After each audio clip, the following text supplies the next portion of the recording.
put a smile on your face when you're moving from place to place. Good morning, good morning, morning, good morning, morning.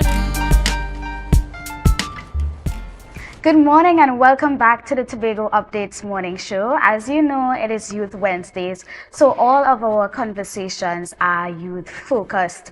In studio with me this morning is Creed Black, a local reggae artist here on the island of Tobago. Good morning, Creed. Hi, good morning. And how are you feeling this morning? I'm good, comfortable, you know. Okay, wonderful. So, crime is a big conversation right now, and everybody is talking about it. You have different stakeholders being involved in this conversation. Right. However, you are taking crime from a totally different perspective, one that young people, I think, needs to be involved in, and that is crime in relation to music, right? We know that we are having ongoing conversations where persons are saying, oh my goodness, it's the music that the youths are listening to that are, contributing to the idea of quote unquote badness and revelry, right? So can you tell me, right, what is your opinion in terms of persons from the older generation who would say things like the music that you young people are listening to right now is what is, contributing to the crime situation? Well, one of the things we should realize, and we check in like in history, coming down when we had like you may not know these guys, but like from Supercat, Papa San, Stitchy and thing, Ninja Man, those are dancehall artists, and coming down to the ages, badness was always there.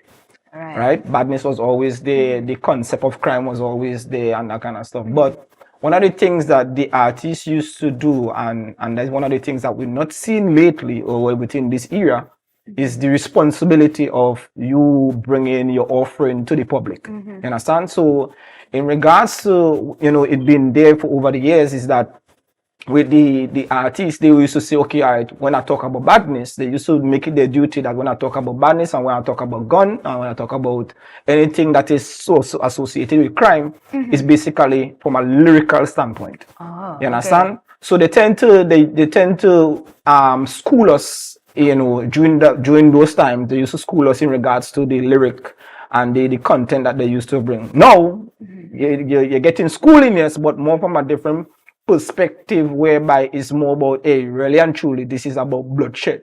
Right. You understand? This is about gang war. This is about, killing somebody and holding up a nine and whatever the case may be. So it changed, So me, from my perspective, being a reggae artist on the Tobago Island, I basically see that, based on my offerings, I want to bring something that kind of balance it off.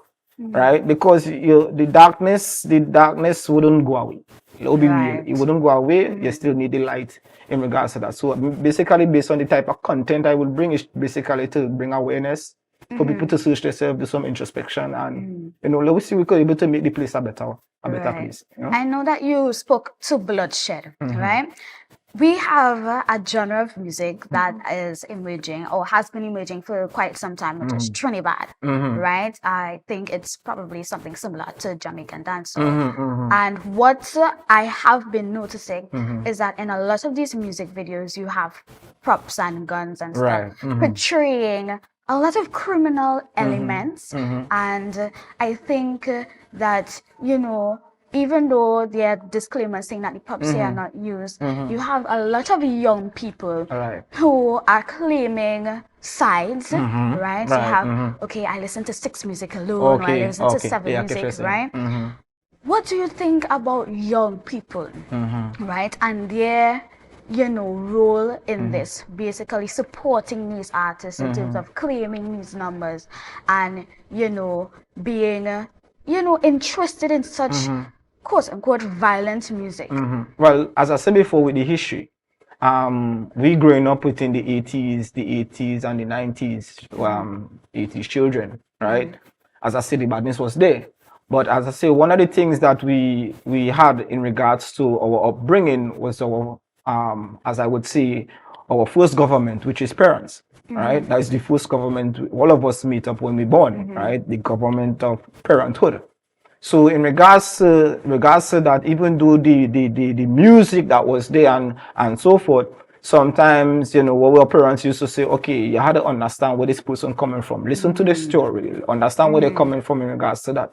Now, the gangs, yes, they have a story to tell, but then now, in regards to a power struggle, as I mentioned about the gun, they speak to, okay, all right, police are gone, soldiers are gone. So then now you have a situation where some police would abuse their power because of the fact that they have a gun on their side. Bojo sing a song called Mr. 9 when he was talking about the 9mm speaking to the 45. It basically saying that, hey, hear what? Batman saying, okay, police want to abuse their power, well then we want power too.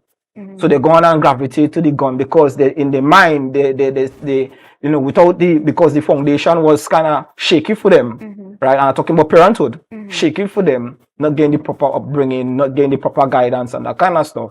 They turn to that being the power. Right. You understand? So then now because of police abusing the power at times using gun, Batman say, okay, all right, I was some power too, so I got to turn to the gun.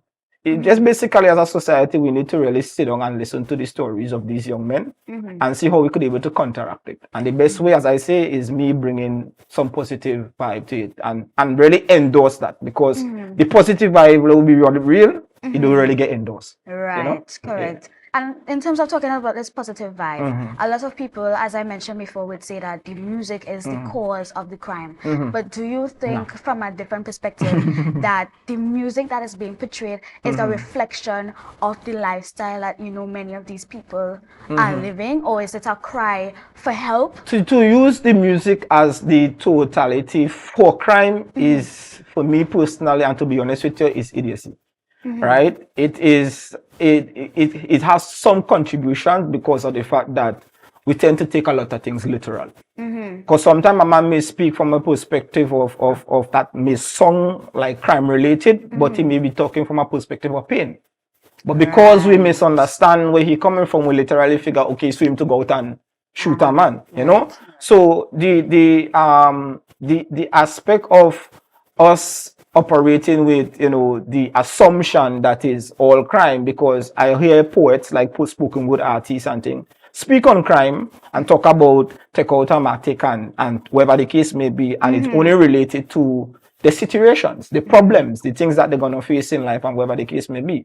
But nobody never really take no time to say sit down with these men. These are sometimes, as we talk about the Trinidad artists and so forth, these guys came from poverty.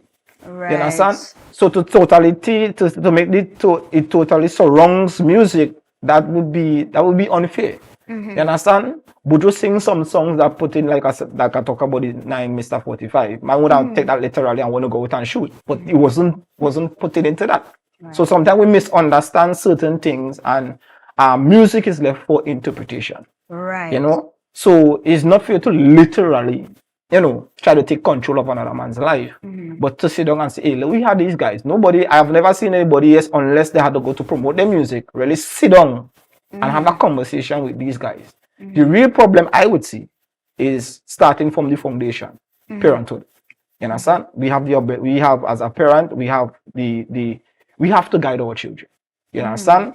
You know, build their minds and able for them to get strong minds and to deal with society. You know? Okay. Yeah. Given the fact that a lot of these artists have great influence with over thousands of young people following them, don't you think that it's their personal responsibility to issue some sort of positive messages within the songs that they create? Exactly. And as I say, as an artist, you have a responsibility also, not just from your parents, but from your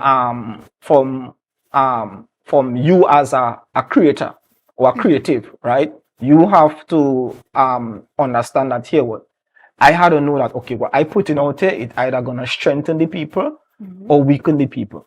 You understand? Anybody, you could put your music in front of anybody and anybody gonna listen, right? But it's what you're gonna tell them. What you gonna say to them? That's basically where that question comes in, you know. So Okay, thank you very much, Mr. Creator, for sharing your perspectives Appreciate on that. crime and music. Okay, so this is the end of the morning show. However, don't go anywhere yet. We have a GMT coming up next. Don't forget to share the live, share the live, share the live.